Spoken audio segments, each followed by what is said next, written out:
Good morning, students.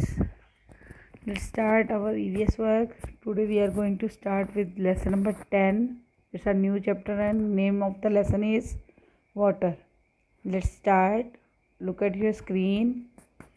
Page number 79.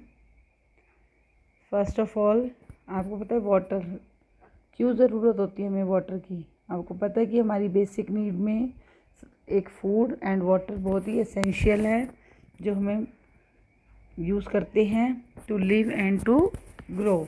तो इसमें water में है, सबसे पहले दिया है water is necessary for life. Necessary का मतलब बहुत ज़रूरत है। क्यों? क्योंकि पानी पिए बगैर हम नहीं रह सकते, ज़िंदा नहीं रह सकते। तो इसलिए बोला है उन्होंने water is necessary for life. तो हमारी लाइफ के लिए पानी बहुत ही ज़रूरी है। अगर हमें कुछ दिन तक पानी ना मिले तो क्या हो सकता है, हम ज़िंदा नहीं रह सकते। कुछ दिन तो हम सर्वाइव कर सकते हैं पर ज़्यादा नहीं कर सकते। Second, all living things need water to live.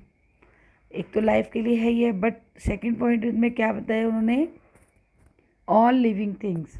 अभी हमने लास्ट चैप्टर में पढ़ा था what are living and what are non living. ऐसे लिविंग सभी लिविंग थिंग्स के लिए वाटर की नीड ज़रूरी है होती है। क्यों? क्योंकि आप जानते हैं कि हमने प्लांट के भी पानी देना होता है, तो वो भी हमने इसीलिए लिविंग में ही काउंट किया था। तो इसीलिए उन्होंने बोला है all living things need water to live. As discussed in class 1, water is used for many purpose. आपने पहले भी फर्स्ट क्लास में पढ़ा है इसके बारे में। What are the uses of water. आपको पता है कि हम पानी किस लिए यूज़ करते हैं। First of all, we use water for drinking, we use water for cooking, we use water for washing clothes, we need water for bathing, we need water for washing utensils, we need water for cleaning floors of our house, offices, etc. we need water for watering plant. अब इसमें कुछ purpose दिए हुए हैं कि हमें पानी की ज़रूरत क्यों होती है। Drinking, cooking, cloth washing, bathing, washing utensils क्या होता है, बर्तन धोने के लिए, एंड क्लीनिंग ऑफ फ्लोर यानी फर्श की सफाई के लिए, चाहे वो हमारे ऑफिस हों या फिर हमारे घर हों। और लास्ट, वाटर प्लांट को देने के लिए भी ज़रूरी है। ये हमने फर्स्ट क्लास में पढ़ा है। अब नेक्स्ट है right 3 more uses of water. ये तो हमने जो मेन बेसिक पढ़े थे हमने फर्स्ट क्लास में। इसके अलावा उन्होंने पूछे कि 3 यूज़ और बताइए आप अपनी मर्जी से, और आपको यहाँ पर लिखना है। जैसे आप स्विमिंग करते हैं, उसके लिए भी आपको क्या होती है, वाटर की ज़रूरत होती है। फील्ड्स में जहाँ पे हमने अपने गेर लगाने होते, वीट, मेज़, हम राइस वो करते हैं। इरिगेशन फॉर इन फील्ड, जब हम उनको फील्ड में भी पानी देते हैं तभी हमारी ये सभी फसल होती है। तो आप कोई भी 3 यूज़ अपनी मर्जी से, इनको छोड़कर जो आपने ऊपर पढ़े हैं इनको छोड़कर कोई भी 3 यूजेस यहाँ पर लिखने हैं। Thus water is essential for us and we can't live without it. और यह इसीलिए हमारे लिए ज़रूरी है। आपने इतने सारे इसके यूजेस पढ़ लिए हैं। तो अब इसके बाद उन्होंने कहा है we can't live without it, और हम इसके बिना नहीं रह सकते, ज़िंदा नहीं रह सकते। अब नेक्स्ट पेज देखिए, page number 80, sources of water.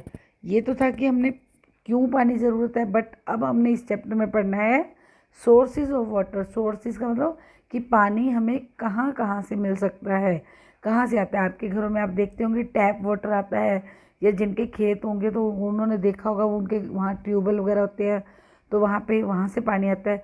तो और कहाँ से हमारे पास पानी आ सकता है, देखिए।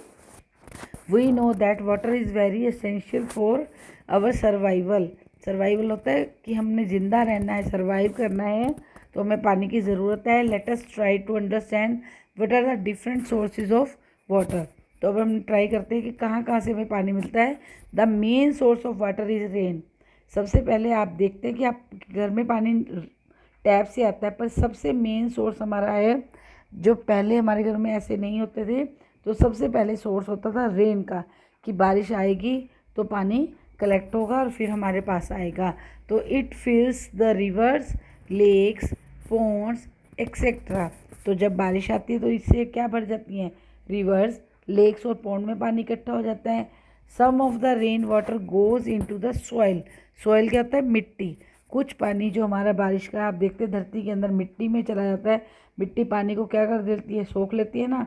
तो उसमें वी डिग वेल्स, फिर हम क्या करते हैं? कुएँ खोदते हैं। वी डिग वेल, डिग मतलब खोदना, वेल्स यानी कुएँ।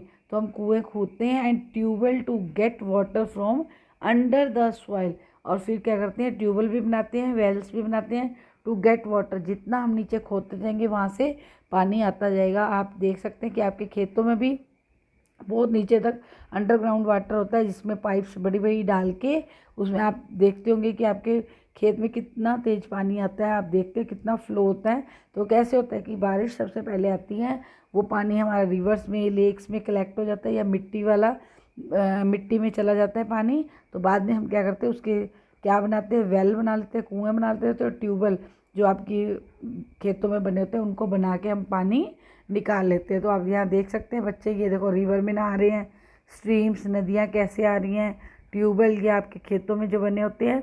वेल, कुएं में आपने पुराने टाइम में देखा होगा कि बाल्टी को नीचे डाल के फिर ऊपर खींचा जाता है पानी। साइड में देखिए रेनफॉल, बारिश से पानी आ रहा है। उसके बाद लेक, जहाँ पर ये देखो धोबी कपड़े धो रहा है। और लास्ट में वाटर टैंक। फिर हम क्या करते हैं? हमारे घरों में टैप्स में जो वाटर आता है तो हम क्या स्टोर करते हैं? पानी ऊपर टैंकियों में भर के रख लेते हैं। तो उसको हम बाद में यूज़ करते रहते हैं। तो हमारे सोर्सेज ऑफ वाटर क्या हैं? यूजेस तो पढ़े हैं। तो sources of water: river, tube well, stream, well, lake, water tank. But जो सबसे मेन है सोर्स ऑफ वाटर क्या है? ये रेन। अगर बारिश आएगी तभी हम आगे चलेंगे। तो इससे ही हमारा सबसे पहले मेन सोर्स क्या है? वाटर का। तो आज आपने बेटा ये पेज नंबर की इसकी रीडिंग करनी है। आज का काम आपका इतना है, इसको समझना है लेसन को। ओके बेटा, थैंक यू।